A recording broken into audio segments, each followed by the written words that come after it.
Hello friends, I have a very exciting friend with me right now today. Anuraj is actually the chief dreamer of, he's an evangelist for innovation, and he has himself led the innovation, he's one of them is Siemens, the other one is Ericsson. So he's the head of innovation for both of these entities.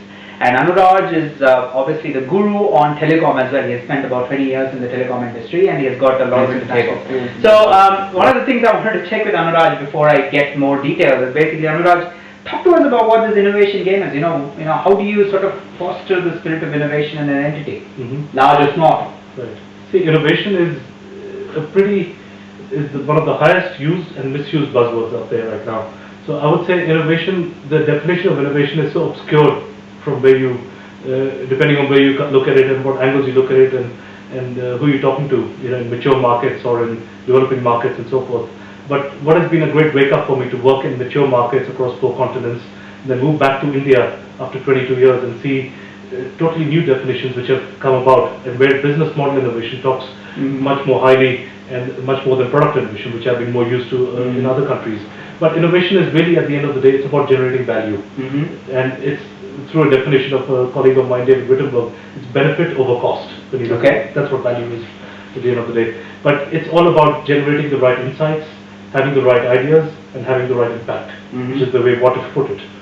And I think that's what it really comes to when it really boils down, saying it's about invention plus commercialization. A lot of companies think of that R&D spend and great ideas and they're little constituents, but people leave it at that. It's really about taking it to market, launching it, scaling it up, and having a clear impact. And in India, I've seen things, it's really about livelihood impact, it's about having a clear role of a meaningful approach to society at the end of the day. That's what it's really about. Tell me about a couple of innovations that you brought into the market. I mean, you obviously spent a lot of time in this, so talk about something that would be one of the most recent ones for Ericsson, for example. I helped the investment of this organization called Novative, which is working on cloud computing space. It's actually cloud, grid and utility computing. It's a dynamic thick thin cloud approach. Comeback of the cloud, what I call it the new age cloud for MSME, micro, small, medium enterprise. And it's something called PC as a service, where we're talking about software as a service, infrastructure as a service, all embedded in that to provide computing for the next billion. Very affordable computing, which is really about not just the hardware, but it's a full package deal of the right content, so it's almost a reverse iPhone approach for emerging markets in that sense, where you're talking about widgets being used and direct, somebody who hasn't used a computer in their life, being able to use something meaningful for the apps which are relevant to them. So for example, farmers. Some of the other innovation pilots that I've helped develop from Ericsson, my team worked on was, I got them focusing, because India, 72% of this country is living in rural. And I got them working on apps for farmers. You've got Nokia Live Tools, you've got Reuters Market Light. So I got them to develop things, where can we take that further? So we said something more meaningful where we can impact the farmers' lives in fulfilling the order. So like a rural eBay solution we developed and piloted with an operator here. And trying to see how can you remove the middlemen who squeeze a lot of the wealth from the farmer. Excellent. And things become very unfair in that sense for society. But I think that's what ICT is doing, enabling a lot of transparency. And another project which Saskin that I was exploring called eVyapar Seva, which is actually helping women's self-help groups. And I must have went to a lot of remote districts of Tamil Nadu, met with the district collector, met a lot of women's self-help groups who are doing some great stuff, which is selling abroad. And there's middlemen out there who squeeze a lot of wealth. So I think there's managing that whole logistics, managing the chain, taking things forward for them, fulfilling the whole aspect of connecting them to it empowers them. I think that society empowerment, that impact that you're able to create is just tremendous. That's what really real innovation brings about, I think. Brilliant. And if I wanted to set up a innovation team, right? What are the 3, 4, 5 things that I need to remember that I would not know instinctively? Sure. Don't do this, do this. Right. This sounds like a good idea when you're going in, but it actually is a horrible idea. Yeah. Well, I think there are many traits of innovation which you need to imbibe and explore and inculcate within an organization. And what I've seen, because I was recently also talking at ITU Telecom World on this topic of moving the tankers, which is large companies that I've worked for, some of them, done little startups within the large company of innovation body. But I think innovation is something which resides across the entire organization. Every employee needs to be innovative.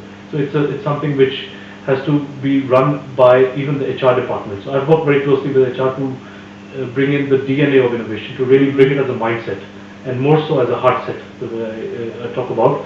And I think that means some of these traits of risk-taking, entrepreneurship, going out, trying new things, experimentation, fail faster to succeed soon is one of the mantras there, which we say, okay, you've got to rapidly prototype ideas, quickly try things out, try new business models, piloting things, co-creation with partners. It's about creating new ecosystems, being very open. So this open innovation philosophy is very critical, and with that I call it collaboration, the term, collaborative innovation. So I think there are various different traits and which one needs to consider, and in India I think certainly the ones about risk-taking, about taking a leap of faith in a larger degree, being able to experiment. Failure is good to an extent, you can learn a lot from it. So I think that also, some of these qualities are very important. Being able to go wild to an extent, try new ideas, and basically doing new things. Or it's about looking at existing ideas in a totally new way. How can you really stepping out of your box? And I find innovation comes a lot from the periphery, because when I stepped out of my own core telecom industry, the biggest ideas have come at the periphery of your own industry, where ICT has enabled, or at the convergence and adjacencies of your own industry. So when I look at convergence in multimedia, in the telecom space, we've looked at the camera integration. I was involved with launching the first camera phone outside of Japan with Sharp, when I headed product planning strategy there. And that itself was such a great breakthrough, launching multimedia messaging with that, which was a Xiaomi experience with Japan, but in a very customized fashion for the other markets, in the Western markets. Looking at what MP3, electronics, consumer electronics, things which have integrated. So and we've seen a lot of other luxury meeting mobile, wellness meeting mobile, which is a concept I've been building for many years, and personally, taking forward with a lot of ideas which I'm planning to take forward further. Very nice. Yeah, so I think there's a lot of interesting things which you find outside your standard school of thought or your rivers of thought. You have to step out. Okay. Look for, and that's where the real breakthroughs and the groundbreaking ideas will come. Excellent. The next question is really around compare the innovation scene for me, right, between India and the rest of the world. Okay.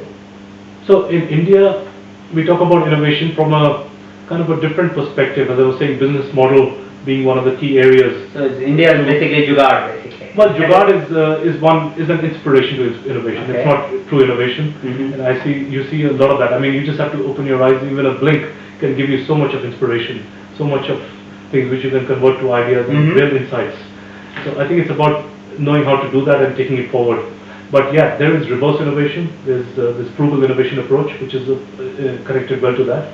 And there have been a lot of thinking around that when we talk about the Chotukur fridge, for example, we talk about the nano car, we talk about GE's ECG machine, which normally in the West has been selling for $15,000, brought down to a $1,000 unit here. And many of the examples, like a very good friend of mine, Rajiv, has done with the turntable, what I call it, the touch screen, the surface computing.